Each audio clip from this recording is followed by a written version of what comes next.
Well, good afternoon, everyone. How are you? Colonel, I want to compliment you. There is not a single piece of paper in front of any one of these midshipmen, and I take that to mean they have minds like steel traps. And everything said to you will stay and remain, won't it? And we can talk about it later, and you won't need to take a note. Is that right? Yes, sir. And as for the civilians in the room, God bless you, you got paper, because I'd be with you. I couldn't get through anything like this without a piece of paper. Let me add my thanks to the Ryan Center and to Dr. Sheehan. She and I have known each other longer than she would care to admit. And I am considerably older than she is, so that speaks to her credit. And I wanted today to talk a little bit about the way in which Professor Rood taught, because I think what's interesting, and the reason a number of us who were his students have wanted to come and talk to all of you, and particularly to people here at Villanova, is because he had a way to cause one to think about how to think about international relations. I studied with the man for the better part of 4 or 5 years, and I don't remember an occasion where he told me what I ought to think about anything. Not once. A lot of facts, but never once did he say, you should think about this way. And as time went on, and I had the opportunity to serve in various places in the public and the private sector, that training stood me, for sure, in good stead. And I wanted and was delighted to accept the invitation to come up and talk a little bit about that technique and see if I could impart to you in some small way the kind of inspiration Dr. Rood, imparted to legions of students. I mean, he taught for a long time, and he had a very loyal set of students, and they're all very grateful, as am I, to have had him as a professor. Now, each of us who had the privilege of attending even one Professor Rood's classes has an indelible impression of a slight, wispy-haired, soft-spoken gentleman teaching us about the hard realities of life as they were made manifest in the relations among nations. And he was only about yay tall, maybe weighed 170 pounds, maybe 150 by the time I had gotten to him. Previously, Dr. J.D. Crouch was here to talk in the inaugural lecture 2 years ago, and Dr. Chris Harmon delivered the lecture last year. And they, for those of you who were here, may have recalled their characterization of Professor Rood. As Brenda said, he was proud to have served in Patton's Army, Third Army, and he would have told you that he was delighted to have risen to what he considered the most treasured rank of all, which was private first class. He made of himself probably one of the most influential, but arguably the least well-known teachers of international relations and the subject of statesmanship. Now, I say that because there's hardly anybody in this room who's ever heard of him. And yet I can tell you that Dr. Crouch, for example, ended up as the Deputy National Security Advisor. Dr. Harmon has a senior position out in the Asia Pacific Center. A number of his students ended up in very high positions. One is the director of the Arms Control and Disarmament Agency. So he has left a legacy of people behind him, Dr. Rood did, who have attained very high levels of accomplishment, both in the public sector and the private sector. And amongst those who entered into the teaching profession, he has students out at Claremont Graduate School, USC, Missouri State, Hillsdale, Dallas, Azusa, Ashland, Villanova, Michigan State. They're everywhere. And so he continues to have an influence on the teaching of international relations and statesmanship well beyond his years. Now, as easily as he, Dr. Root, expressed himself in the classroom, he was, in the nearly same measure, resistant to putting his thoughts into writing. Now, those of us who witnessed it will never forget and always be grateful to one of our professors who recently passed away, Dr. Harry Jaffa, a colleague of Dr. Root's, who for years badgered him into writing his one major book. And Marjorie Jaffa, Professor Jaffa's wife, actually typed it. Okay, that this is how much it took to get this man to write a book. But apart from the book, which was called Kingdoms of the Blind, and a prize-winning essay called Distant Ramparts, and I would encourage any of you here interested in the era of the late 60s, early 70s, and the Vietnam War to go over to the library here and pull it up. Because while it is an essay about the importance of Southeast Asia, it is in fact a classic treatise on international relations. So I would urge you to go get it. It's not very long, it's not very difficult to get through. But because there's so little of his writing, I also wanted to put in a plug for a book that was done by the aforementioned Dr. Crouch and Dr. Garrity, Pat Garrity, the title of which is You Run the Show or the Show Runs You. Right? That was one of the classic expressions from Professor Root. Okay? You run the show or the show runs you. Now, that seems fairly bald and seems a little bold and seems so 20th century. No? But if you stop and think about it for a bit and you think about the context of international relations, he's probably not that far off. And we're going to talk about that here today. Now, Dr. Root taught with the conviction that international relations are unforgiving, absolutely unforgiving, hence you run the show or the show runs you. And the opening passage of Kingdoms of the Blind goes this way. It is not a defect to pray for peace and to hope there will be no war. But those who predict war have statistics on their side. Those who predict everlasting peace are always wrong. Nations who are comfortable in the status quo prefer peace. Those that would overset the status quo to establish a new order in the world will resort to force if it is within their capability to do so. Violence and force are intrinsic to revolution, even as they are to good order. Okay, so violence and force by themselves are not the issue, right? It's the point or the purpose to which they are put. And it can be for revolutionary purpose. We did it ourselves, of course. Right? And we ended up putting it to good use for good order. But not everyone has the same, not every regime, every country has the same ambition with respect to that use of force. Now, if some of you like to come down here and sit in the front row, you can do that because we're not collecting any money from anybody. So, Dr. Root published Kingdoms of the Blind in 1977.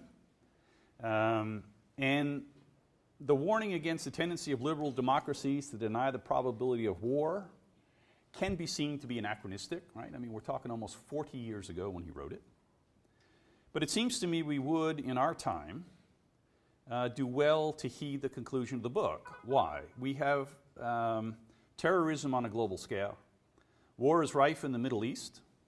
We have difficulties with the Iranians, the Russians, and the Chinese, all of whom are looking to alter their circumstances. And the U.S. government itself is divided and polarized, allowing its foreign and defense policies and actions to be constrained by many, many things, not the least of which is what must be the most mindless public policy in the history of the country, sequestration. Right? So here we are living in a very turbulent time, and we have ourselves kind of inward looking and a bit constrained in the way that we are going about our business. So in the conclusion of his book, Dr. Root conceded that he did not warn of war with the hope of being right. To the contrary, he made clear that he was willing to suffer the indignity of being called foolish if war did not occur. But after examining the indicators that ought to give rise to preparations for war on the part of the United States, he concluded the book as follows: "If the West prepares for war and no war comes, we may enjoy the freedom of criticizing ourselves for our foolishness. If war comes and the West is unprepared, not merely to fight but to win, then there can be no greater folly." Okay, so we got sort of the alpha and the omega here. We got violence and force on the one hand and wisdom and folly on the other. And how do you bring those two things together as you look at the world and prepare yourself for the worst and understand that you have to manage those affairs in a way such that you're capable of running the show and it doesn't run you. But to run the show means you really do have to be careful and nuanced, right? Not every problem is a nail just because you have a hammer, right? Sometimes you need screwdrivers and pliers and all kinds of other tools in order to be able to construct the kind of international system that you would like to see. So, how did he teach us? Well, he had a number of techniques that he employed. One were contemporary press accounts. There isn't one of his students who don't remember him running around with yellowed pieces of paper from the New York Times, the San Francisco Examiner, or some other foreign newspaper, from which he was able to derive most of the trends of international affairs. And the other is that he sent us all out with a list of, 30, 40, 50 terms, as he called them, from obscure places on obscure subjects, asking us to go look them up, drove the librarians nuts, with the aim of trying to get us to understand what the relationship between those particular things might have been and what the broader environment in which they took place or for which they were important. What did that broader environment tell us, and how did those particular things play? So if we were here today to take on some of the technique that he used in those terms, I'd offer you three. And here's where y'all without a piece of paper are going to be in sad trouble. The first would be the 10 great campaigns. The second would, now remember, we're talking about Asia and particularly China. So the 10 great campaigns, that kind of gives you some idea. George III. And I'm telling you, this is what you got on the piece of paper. You got nothing more than this. And the third would be Gimhathitha. And you'd be sent off to figure out what that was all about. Now, acknowledging that he was the master of this technique, what I want to do is apply that method as well to the question with respect to China and whether indeed it can run its domestic show. How well might it be able to run the show on the international stage? And how might we know whether it's giving direction to the show or following a script written by others, right? So is it being run or is it running the show? Okay. So if we apply those methods, I'll tell you that he not only taught his classes in international relations, he taught a terrific class in what I'll call constitutionalism. That is the building of the state, the protection of its interests, the accumulation of power, and the application of that power in a political context. So what does it take to build a state? Because if you don't have a state, you don't have international relations. QED. So what did it take to build a state? And then we could go on to talk about international relations. So I'll offer you three terms here that will develop a bit in talking about China. The first is Roman road building. The second is coinage. You guys writing this down on your cuffs? And the third is the Cinque Ports. What is this guy talking about? Well, fair enough. So let's talk about road building first. That's the Roman road network. All right, what's important about it? Those roads were about binding the disparate possessions of Rome into a cohesive state. All roads did lead to Rome, but of equal or greater importance was that all roads led from the seat of power to the sources of the empire's power. Its people, its agricultural products, its commodities, tax revenues, and more.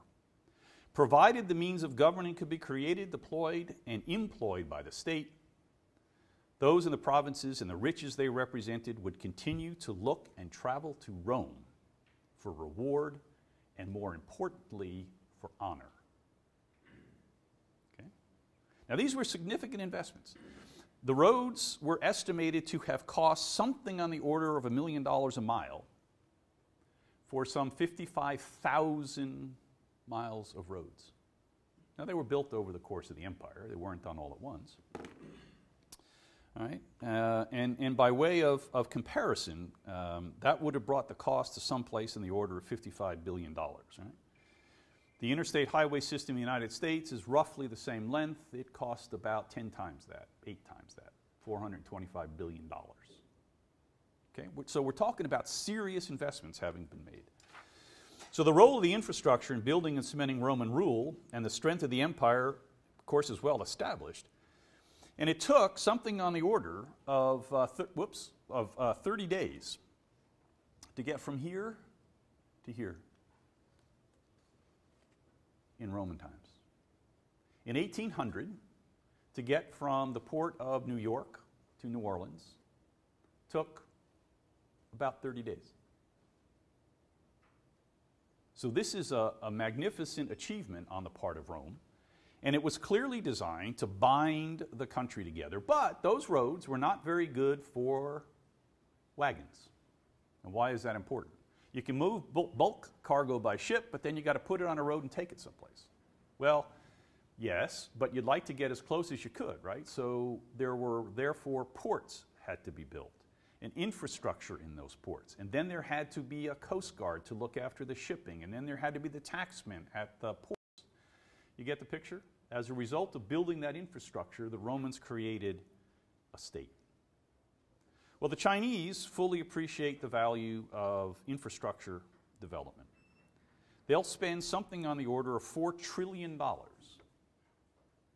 through 2030, or nearly 10% of the total global projected cost in infrastructure. $4 trillion. In addition to the roads, there's a bunch of urban infrastructure that they're building.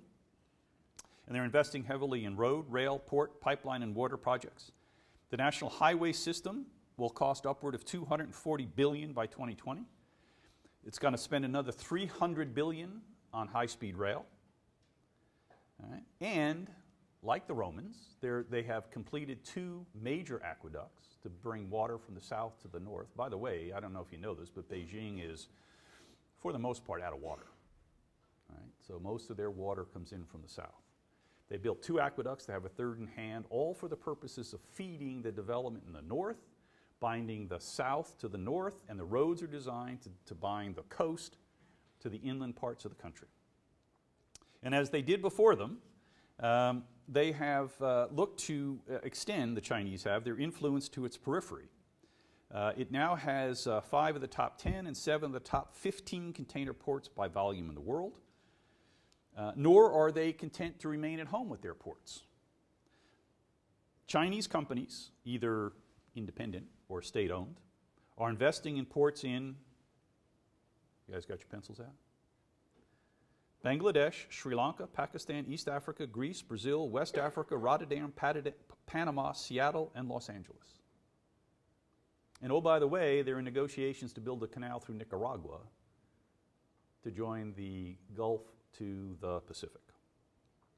They are investing to extend their rail lines all the way from what is essentially Chongqing to Moscow and on to Spain, with spurs going off into Southeast Asia, India, Iran, Pakistan, and into the Middle East. They are making tremendous investments either by buying them or extending loans in oil and gas facilities in Central Asia. And they are positioning themselves, oh, by the by, in the case the Arctic really does melt. They are prepared to exploit the open water in the Northwest Passage, shaving 10 days off travel time from Shanghai to Europe. This is an ambitious people we're talking about here, okay?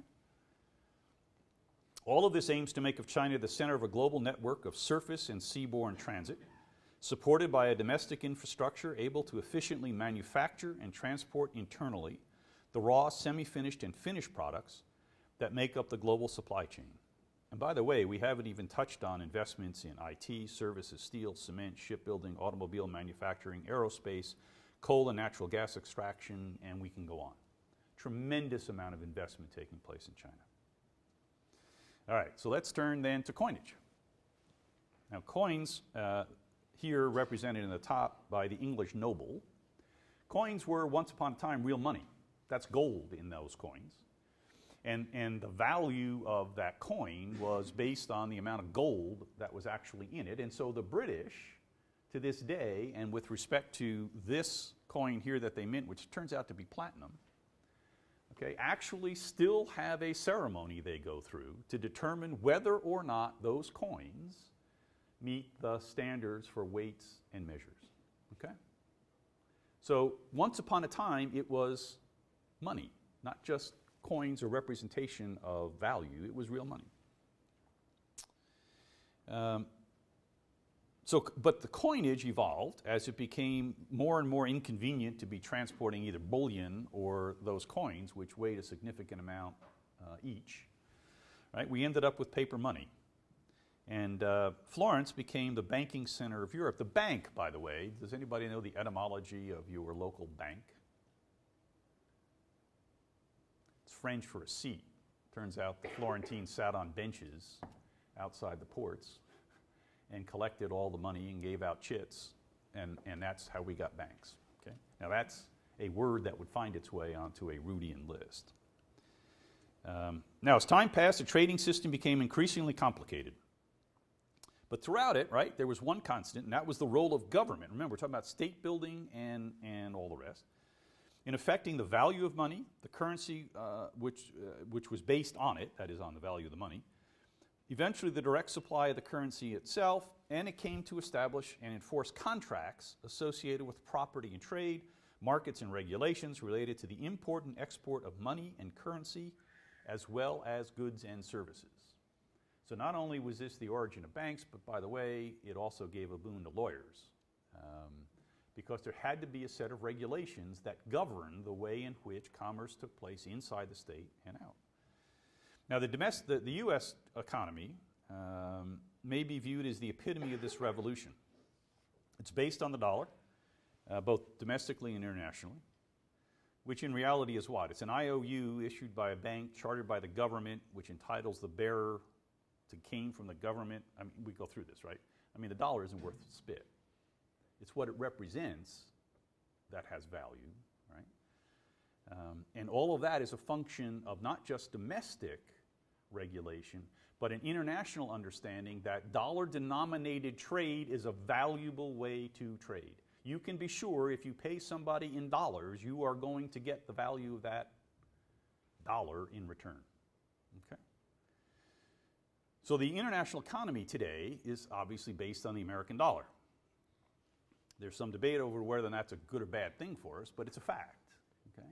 Well, the Chinese are assiduously working to establish their renminbi as a competitor to the dollar. And it makes imminent good sense for them to do so, of course. For example, they buy 5 to 6 million barrels per day of oil. And having to convert their currency into dollars or have enough foreign exchange on hand to pay for that trade in dollars is cumbersome, creates friction, it costs them money. All right? And they would very much like to do better than that. They have some upwards of 11% of the world merchandise trade. The United States is second at 10.5. So 11% of the world trade they have to keep converting into dollars. Right? This is not a useful and helpful thing for them. Nor have they lost the fact that the international economy has an outsized influence by the United States, and it has been highly critical of the United States since the recession for its handling both of the recession and the recovery by pointing out, in their view, that United States trade and currency and monetary policy is in fact holding back the recovery of the international system. But there's a deeper political reason behind China's determined push to play a more prominent role, indeed an increasingly central role in the international political economy. As I say, they would like to see their currency, their trade, their influence on the world be the stabilizing influence, because with that comes respect and honor and power. Okay? And they're perfectly happy to pursue all three and see the way to get there through a much more central role for themselves in the international economy. Now, it would be a mistake, in my view, to conclude that China's policies on its economy, its money, and so forth are driven by its economics. I mean, sort of a Marxist interpretation, if you would, of Chinese policy. I think it's more accurate to say that its ambition to restore its place in the international system, a place it contends was unjustly taken from it by the West in the mid-19th century, and which, from their point of view, resulted in a sense of humiliation for more than a century, are made possible by the very purposeful development of their economy by the Chinese leadership. What you see is not a happenstance. It didn't grow up by topsy and turvy. It was planned. And it was very cleverly planned and very well done beginning in the 1979 time frame. So they are determined to take their place in the international system. Cinque Ports. So what are these? That's England, right? King says, okay, you can have some certain rights and privileges down here in your port areas, but when I call you to defend the realm, you're going to come. Okay, that was the deal.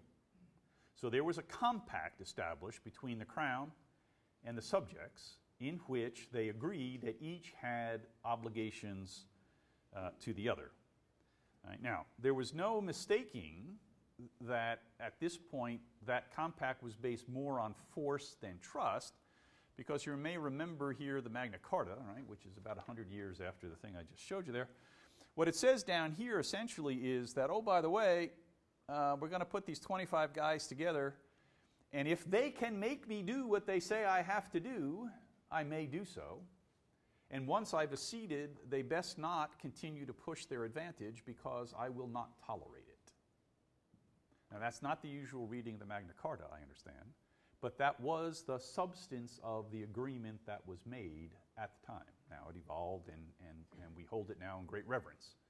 But we have to remember that it was initially based on the concept of force. Okay? Now, interestingly, this idea of a compact is also at the heart of the Chinese system of government, but it is different from that of the kings in the West who claim their sovereignty by strict heredity, divine right, or both. In that case, in the West, the king's obligations relative to his subjects were for him to calculate. Right? He decided what his obligations were. And charters, as I note here, were about offsetting power, not by any sovereign right in the people. Right? Now, the Chinese system is a bit different.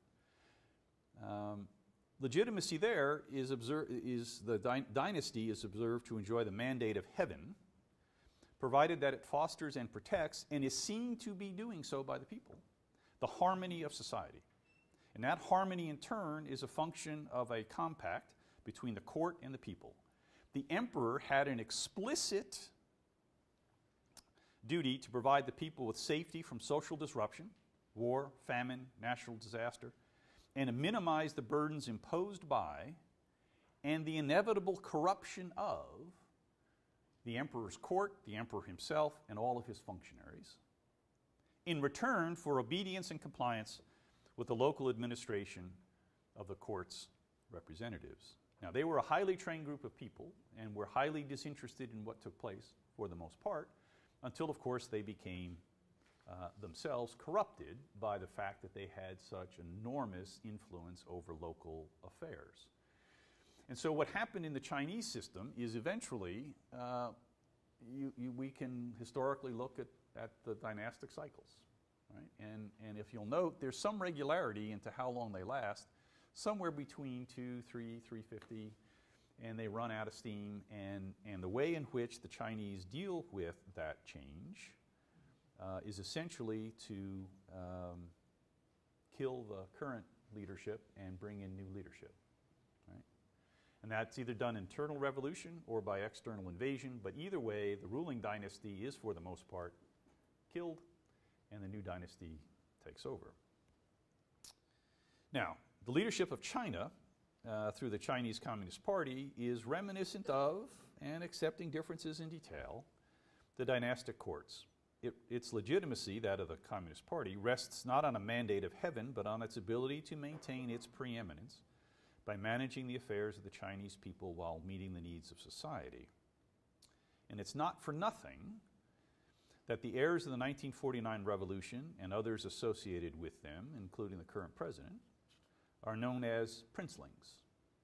Nor is it for nothing that China's President Xi Jinping has taken to explicitly evoking the wisdom of the imperial ages as he seeks to consolidate his hold on power and soothe the disruptive effects of the forced modernization policy he has accelerated. And nor is it for nothing that in return for compliance by the public with the many reforms being undertaken by the Communist Party, which, by the way, is consolidating power at the center while leaving those out on the periphery less capable of dealing with their own affairs, that even as that consolidation of the party is taking place, there is a purge, and I know no one's said this yet, but there is a purge going on inside the party to make sure that there will be cadres inside the party who will take direction from the president and the leadership of the country.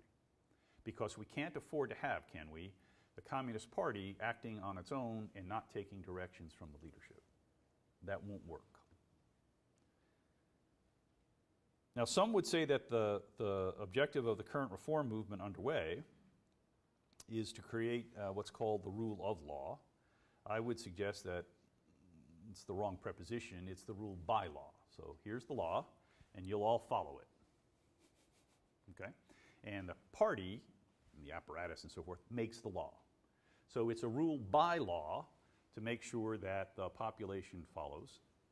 The constraining factor is they can't make laws which are reacted to by the population with such revulsion that they reject the party and revolt. Okay? So that's the current tension that you see inside the communist system inside of China. All right, so where does that take us? So that takes us to today. And what you're looking at here are three different sets of computations of the gross domestic product of the United States and the PRC. The PRC is on this side, the United States is on this side. You can see the United States, are close to $18,000 billion.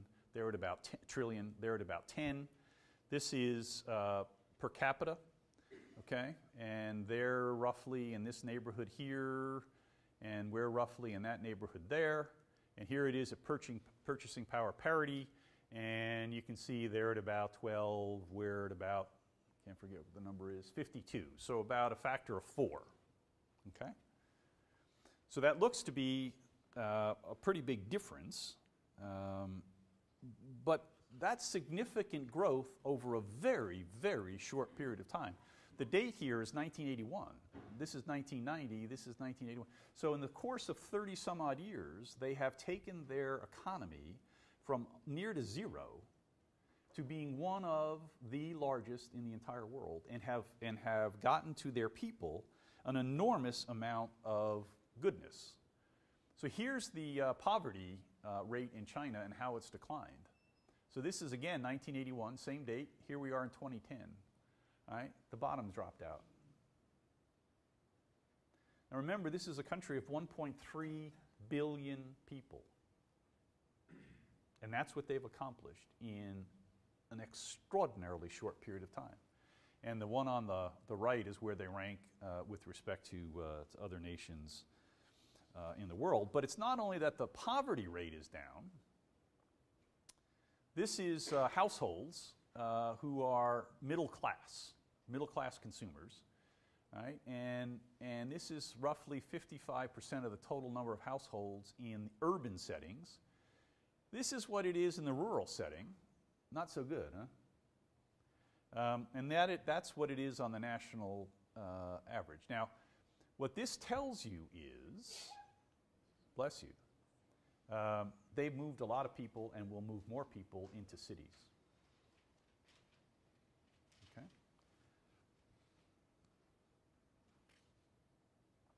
And why would you do that? Oh, this is a different story. So they will move an increasing number of people into cities as time goes on. But what we have is a situation where their growth pattern can't be sustained. Okay? Here's the Chinese growth pattern here. Right? And this is labeled from 2002, which is time zero here. So what this is telling you is something on the order of 37% of their GDP growth is a function of investment, and it only grows, and it's up now in the mid to high 40s.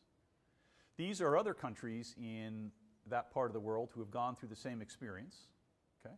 And you can see the curves, you know, a little lower, a little higher, but it's all in the same range. But what's more interesting is at some point, it falls off. And why is that? Well, it's because the amount of investment, the return on a dollar, the yuan invested, declines as time goes on, right? The more money you stuff in, the less return you're going to get, and that's where they find themselves. And what they're afraid of is that they're going to find themselves in this thing called a middle income trap. Now, there's a great deal of debate over whether such a thing exists. Okay? Is there really a thing called a middle income trap? Well, don't know, but there is some correlation that says if you can get to 57% of the threshold economy, so remember we were at like $52,000, so you got to get to the 20-ish some odd level, right, of the leading economy in the world. You have enough escape velocity to be able to get your economy to service all the needs of the folks you have out there for all the things that they need to be serviced for. That's the theory. Okay? And if you don't get there, you ain't going to get there. And you only have a certain amount of time to accomplish it. That's the theory. All right? Now, there's some debate over whether or not it's true and so on and so forth. But they got to get to at least this number in 2005 prices, which is why the numbers don't quite match, but someplace in that neighborhood, or 57% of the, but they're losing momentum. Okay? So that huge growth pattern they had is not going to continue. And so here they are sitting in this neighborhood in here. Here's where here they are here. Here's where the United States sits up here. Breaking through this barrier is what they need to do. And what does it take? Well, you need to get your productivity up to offset wage increases. Their wages are climbing quite dramatically.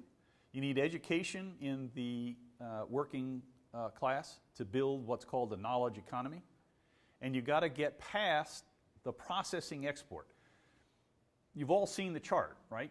How much value added to an iPhone takes place in China? What do you think? A lot or a little? Very little. The design comes from here, the piece parts come from elsewhere, they assemble it. That's all to the good, okay? But the actual value they're adding is not spectacular. So you have to get to the point where you climb the value curve in order to be able to generate more money for the economy. But it's not just enough to generate more for the higher value. You also have to, this is consumption in blue, this is capital formation or investment. Okay, so remember I just told you that they're getting less per dollar invested. Yet here's the fraction. Remember I told you they were up in the high 40s. Right, this is 2011, numbers roughly the same. And here's what's happened to their consumption. That's to say the stuff you buy every day. The American economy, and we'll show you one, is somewhere in the neighborhood of 70% is consumption. Okay? They're way the heck down here half of that. And estimates suggest that they're not going to close that gap for quite a while. So how do you keep your economy going if your investment is buying you less per unit invested of growth, even as your population is anticipating more than they ever had before? And here's the balances compared. We don't really have to go into it, but here's the United States at 15% on investment, and here we are at 72% in terms of consumption. Okay? completely reversed. Now that's not bad for, in their case, this is not all bad. The point is, at some point, it has to converge. So how are they going to do it? Well, they want to put people into cities. And why do they want to put people in cities? Well, because as a fraction of the population that's in a city, you can see in this scatter plot what you get in the way of GDP per capita. So here's the United States sitting out here, right? Here's Brazil. Here's China in 2010. They are looking to move something on the order of 350 million people, give or take a few 50 millions, into cities in the next decade. So they're going to move the population of the United States into cities over the next decade for the purposes of generating the kind of return in their economy that's going to create the growth, that's going to look after that middle class which has been created, as I showed you a few moments ago, and oh, by the way, will take care of all the old people who are going to dominate their social security system about the time they get to this point here.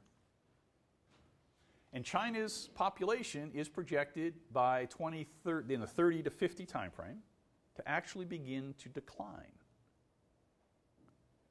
And their working age population, their age dependency, is going up. So each person in their labor is going to have to support multiple people more than they do today. So how far does that money going to go if they're going to try to get through that trap? Can they do it? This is a big task. So I mentioned to you the investment, and here you see it, big blue blocks. Here's the stimulus they did when we had the big crash, right? Huge amount of money put in. This is their exports. They plummeted, right? The world had no money to buy anything, so they couldn't export it. So what they did is they invested, all right? And you can see this number here, which is consumption, isn't catching up.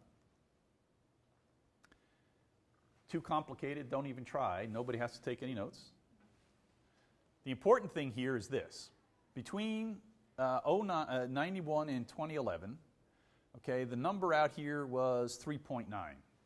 Don't worry about what that means. The number is now 5. That is to say, how much do you get back for each dollar you're investing? What's the ratios? It's headed in the wrong direction. So you can't get there through investment. That means the economy that they have spent 30 years building ain't going to sustain them. It can't keep doing what it has been doing. It has to change. How are they going to do it? Well, there's a number of ways, and we talked about consumption, but this is about total factor productivity. That's all the stuff that goes into management, training, education, better processes, okay, all that kind of stuff, right? You see it took a big jump here. It's a bit of an anomaly. Most of this is a function of their making the transition from crummy processes for their lower end manufacturing to very good manufacturing. So what they really do with the iPhone is they figured out how to produce that thing very, very efficiently. Okay? But as wages go up, transportation costs go up, housing goes up, all right, they're in a bind. So what you want to do is try to get this number up. Okay? That is, total factor productivity is a nice multiplier. It makes things work better than they might otherwise. But here's where they actually live in terms of the world in productivity. You want to be on this line someplace, and if you look over here as the inset, they're on the wrong end of the curve and they're below the threshold. Okay? Not only that, while you can see that their growth rate over that 20 years was really substantial. I mean, we didn't do spit.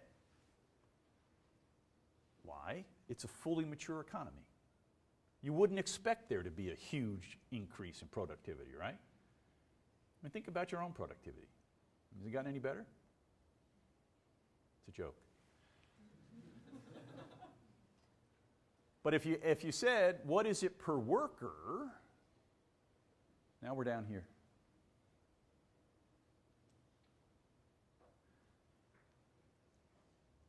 So if you rebalance your economy, what's going to happen? What's going to happen is what we've already seen, which is that their growth rate has declined over the last 2 years, 3 years, from north of 9 down to 7.5, I think, or 7.4 is what they claimed for this past year. What this tells you is historical experience is here's South Korea, Japan, and Taiwan coming off of their peak investment, right, as a share of GDP. So the year in which investment was at the height, and now look out over a period of 10 years after that, what's the drop? And this is a drop of 57% thereabouts. This is nearly 74 or 5, and that's about 40%. Okay? So if you take the Chinese economy and you say, look, it's roughly 10%, and you drop it by 40%, you're down in the 6% range, right? Which is about where people think it's headed. So the conference board, a bunch of guys who sit around and gals who sit around and worry about this, think it's at about 5.5 going out over the medium term. The IMF has them here. The World Bank, always slow, right? Thinks it's going to remain closer to 7. Right? But the reality is that they're headed down.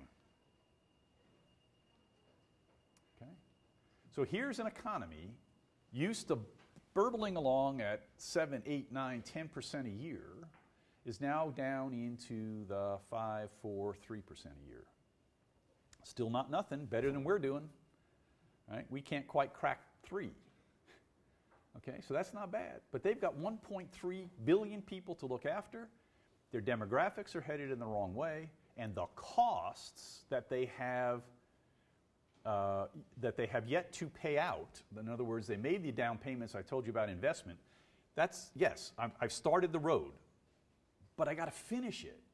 I started the subway, but I have to finish it. I started the bridge, but I have to finish it. Right? All of that is looking them in the face.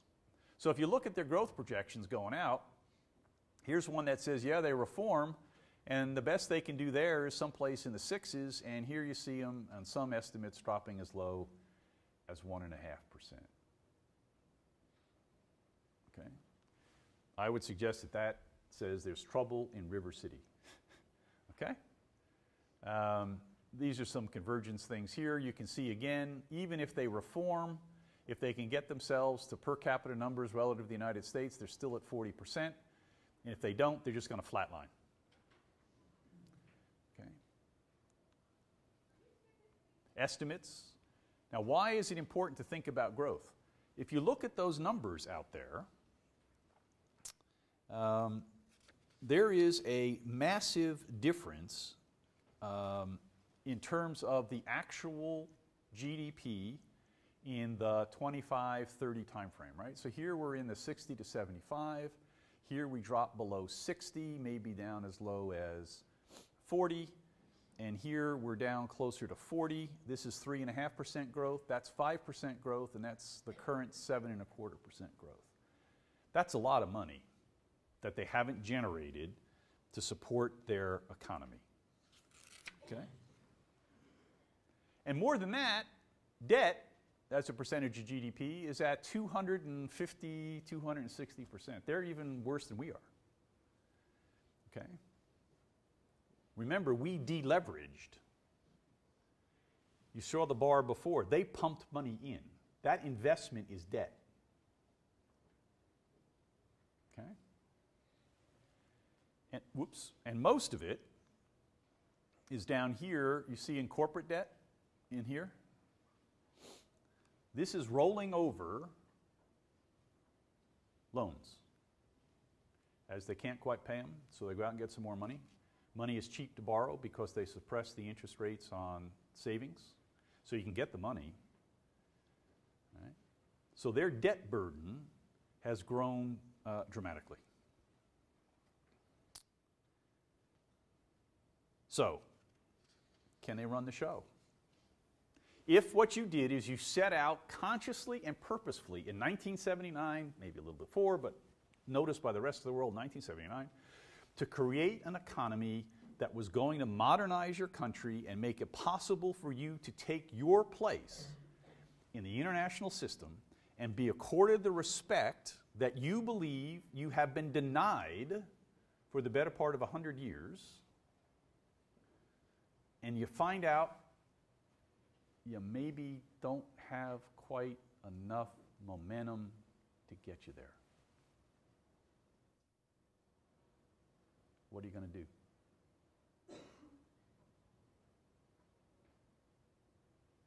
What are you going to do? So the CCP does have a problem, doesn't it? Now, President Xi has enunciated what he calls the Chinese dream. Okay, and there are a lot of people who don't put a lot of credence in it. I do. I think that he is trying to create a notion about what it is in the modern world for the Chinese to continue their exceptional view of themselves. The United States is not the only country in the world that looks at its exceptionalism. The Chinese do too. Right? So that old saw, was it Lucian Pie, I guess, you know, China is a civilization masquerading as a state. Right? They have a great deal of pride in where they have come from, what they have accomplished, and what the rest of the world owes them in the way of respect. So they are trying hard, he is, to give a characterization to what it means to live a Chinese life in the modern world. And in order to do it, he's got to do, in my view, two things. First, he's got to scale back expectations. So he's begun to call the economy that they're moving into the new normal. We're not going back to 10% growth, he's telling his people. Right? And so I've come up, he says, with two centenary goals. Right? When the Communist Party of China marks its 100th founding anniversary in 2021, a moderately prosperous society in all respects will be inevitably achieved. All right, so he's got the better part of 6 years to get there. All right, and what does that mean? It means he's got to push the per capita income above the level of the world average, and he actually has to push it up to about here, right, the equivalent of Mexico. And that is going to be a hard lift. Okay? But nobody, he's telling them, should think that we're still on a curve like we had in the past. Secondly, he says, we're going to be an affluent, in 2049, the 100th anniversary of the new China, right? That's the triumph of the Communist Party. A modern country in all respects will certainly be fulfilled, and the dream of a great renewal of the Chinese nation will inevitably be accomplished. I think those words are meaningful. We should take them seriously. National leaders, particularly leaders of countries with the kind of history China has and with the kind of potential it has, do not talk this way unless what they are trying to do is inspire their people to make the kinds of sacrifices he knows that they're going to have to make, and they know that they're going to have to make in order to be able to be successful as time goes on.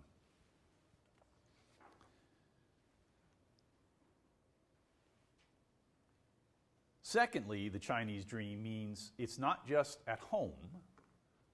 He's also putting out to the world a notion that there is a way to do it, to run your domestic economies and the international system with Chinese characteristics.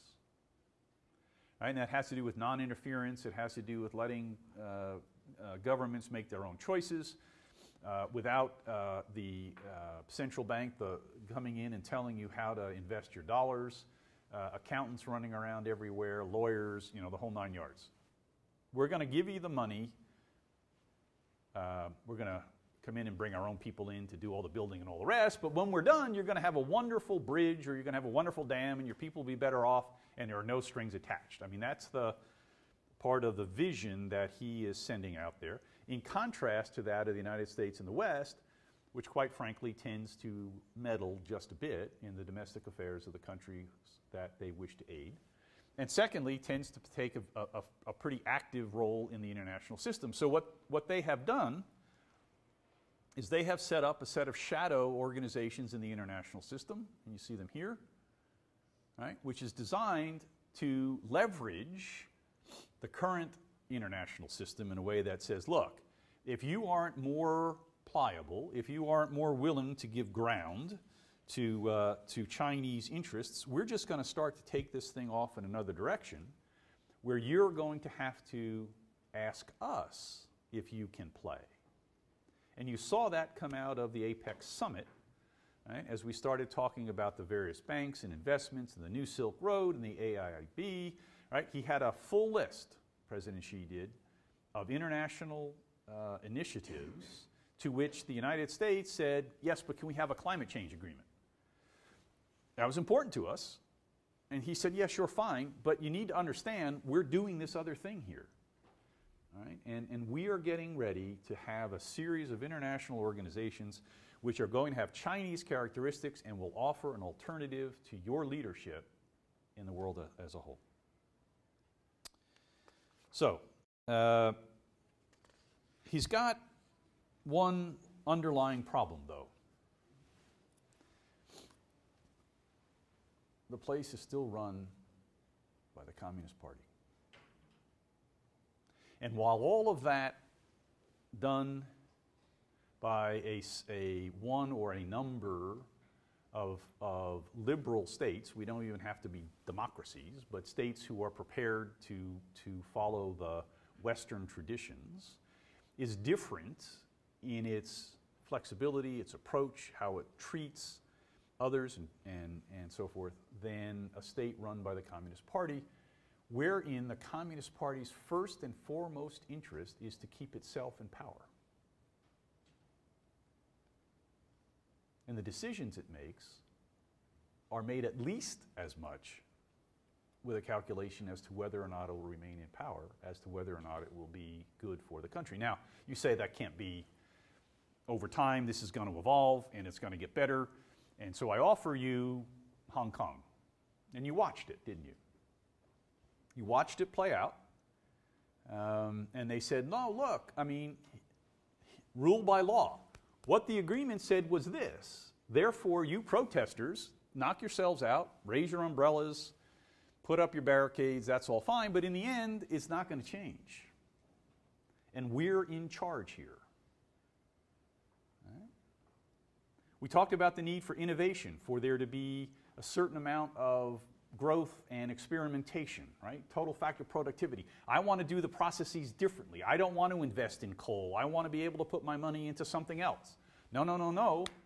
Communist Party says it has to go here. Well, that puts a certain number of strictures in place, and you end up with this,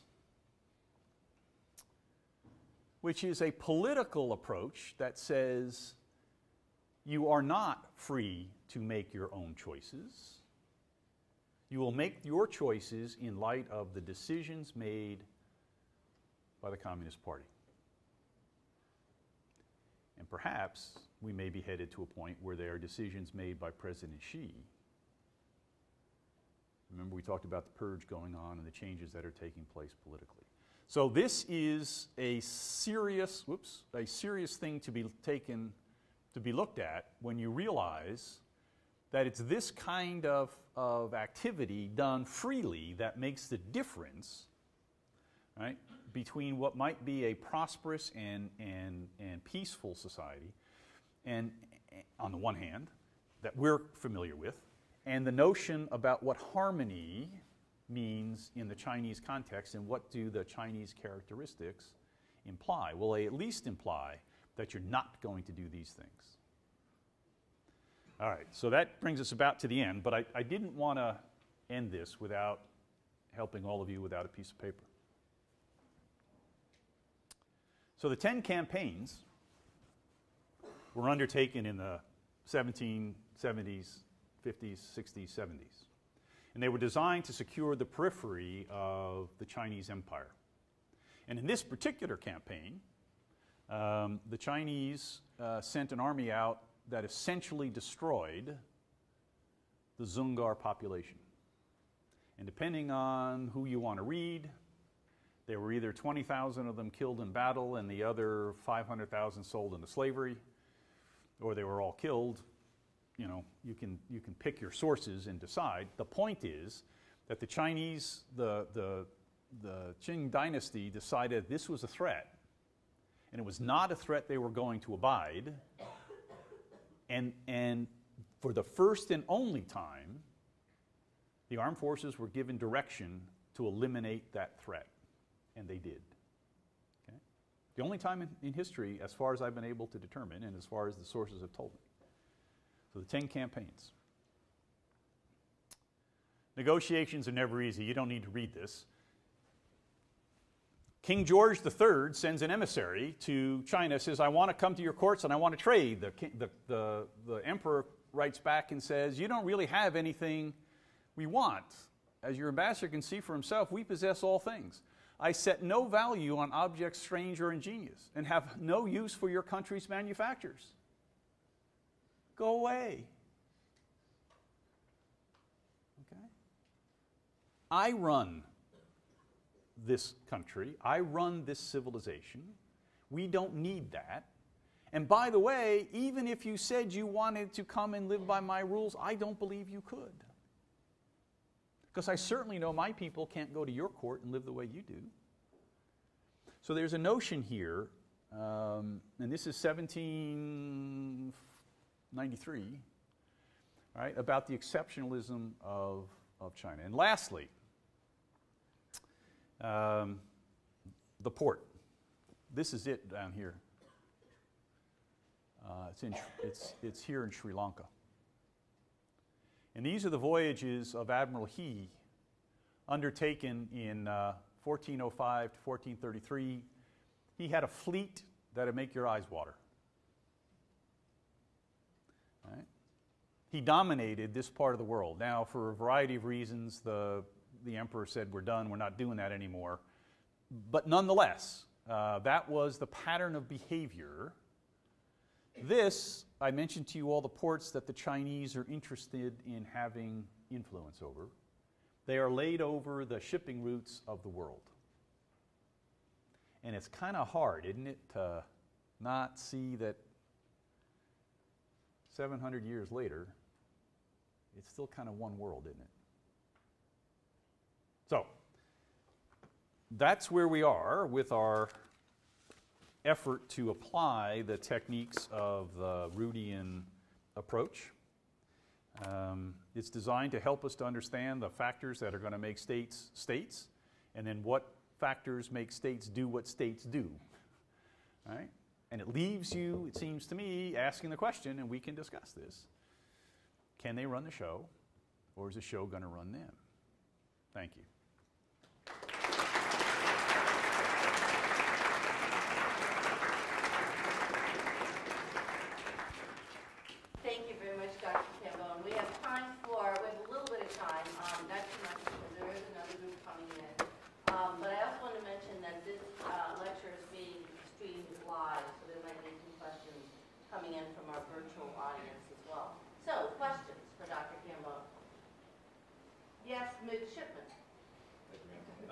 Midshipman Corbett.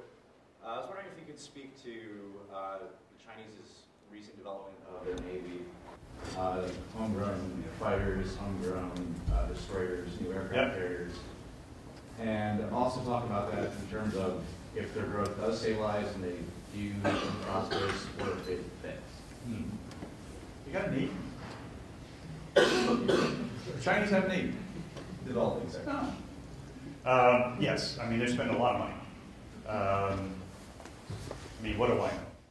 You guys are budding naval officers. I'll wager they are 20 to 30 years from being a competent, professional Navy. That's if everything goes well. That's not to say that if they got themselves into a crisis or a conflict, that they couldn't sink an aircraft carrier. That you know, that they're big, they're slow, right? They got lots of submarines. They got lots of short-range missiles, medium-range missiles, long-range missiles. They got fighter aircraft, as you point out. Okay? They're probably better aviators than they are seamen. But that's because they've been flying longer than they've been at sea. I mean, you guys know how hard it is to go to sea. I mean, how many of you have been to sea before you took your first sea tour? Yeah, that's what I thought. It's no different for them. Okay? And you come out of 220 years of tradition. Right? So your question is, what are they going to do if it goes wrong? Well, you can already see the elements of what they're doing, can't you? They're putting a lot of pressure on the Taiwanese to make sure that they don't go off on an independent direction. They're building islets in the South China Sea from which they can stage both their ships and their aircraft. Right? They're improving their space systems.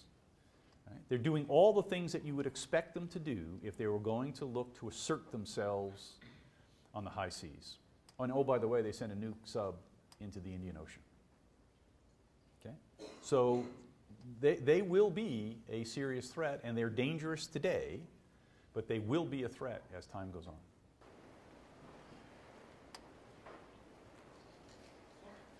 How much confidence do you have that the Chinese will be able to break the mold, the investment mold that the South Koreans and the Japanese and the Taiwanese fell into? Because, as you can probably tell, through hundreds of years, the West has not been able to accurately predict China. That's an understatement. Yeah, good for you. Why don't you repeat the question? Well, the question, I think the question is, do I think they can break the trajectory they're on? And given that we have been such a poor judge in the past of their development, is there any confidence that we can get the call right? I mean, is that essentially what you're asking? I think that it will be easier to get the call right because the fact of their involvement in the international trading system is evident. I mean, you can see it. They're either exporting or they're not exporting, right? What will be more difficult is figuring out whether or not the internals of the house are strong or rotten, right? So is the foundation really strong, or is it likely to collapse? And that's harder to do because they massage the numbers and they hide them, okay? So if they're official numbers coming out of the Communist Party, you got to be skeptical.